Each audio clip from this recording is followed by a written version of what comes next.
Making a deal with a demon is never a good idea, especially when you're bored. My name is Zane. I was a student at a big university living a simple, unnoticed life. I wanted more than grades and quiet nights.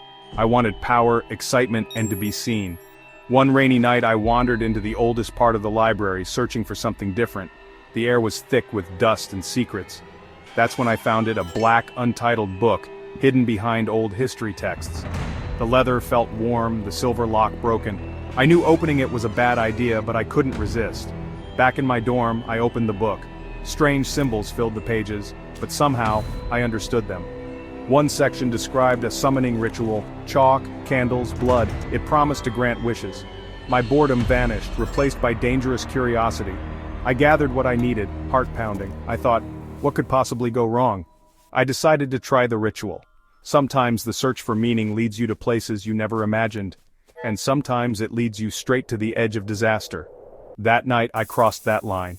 I hesitated, then agreed. 7 days of greatness for my soul. The deal was struck. 7 days of everything you desire. On the 7th, I collect your soul. Power, intelligence, charisma. I want to be noticed. You called? What does a clever student want from an old demon? I drew the circle, lit the candles, and let a drop of blood fall. I spoke the ancient words. The air turned cold, shadows twisted. The power hit instantly. I was brilliant, charming, unstoppable. Professors were amazed. Students hung on my every word. For a few days, I was everything I'd ever wanted. But the demon's words haunted me. On the 7th day, I will return, my soul for a week of glory. The price felt steeper with every hour. I searched for a loophole, desperate to escape my fate. Back in the library, I pored over the forbidden book. Demon contracts, soul collection, almost impossible to break. Then a scribbled note. The soul must match the form. If I changed my body, would my soul change too? If I wasn't Zane anymore, could the demon still claim me? It was a wild, desperate idea, but it was all I had. I found a chapter on forbidden transformation magic. The risks were high, but so was the cost of failure. I decided to try. Sometimes the only way out is through. I prepared for the most dangerous ritual yet. My thoughts were clearer, my confidence real. The demon's gifts felt like they belonged to me now. The contract was for Zane's soul. Zane no longer existed. I erased all traces of the ritual, ready for the demon's return. I was calm, prepared. Let him come. This time I had the upper hand.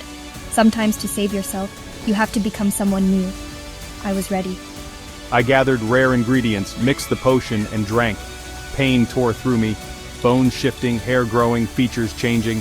When it ended, I crawled to the mirror. I wasn't Zane anymore. I was a girl, with the same sharp eyes but a new face. I called myself Zaya. I just did. You wanted Zane's soul. Zane doesn't exist. The demon was trapped by his own rules. I walked out, free and powerful. My old life was over. My new one I'd earned, was just beginning. Sometimes the best way to win is to change the game entirely. You can't do this! While he raged, I completed a binding circle. Light flared, chains wrapped around him. Trickery! This is forbidden. Zane is gone. The contract says the soul must match the form. I'm Zaya now. Who are you? Where is Zane? I stepped forward. Looking for someone? Where is the boy? His time is up. The air chilled, shadows twisted. The demon appeared, expecting Zane.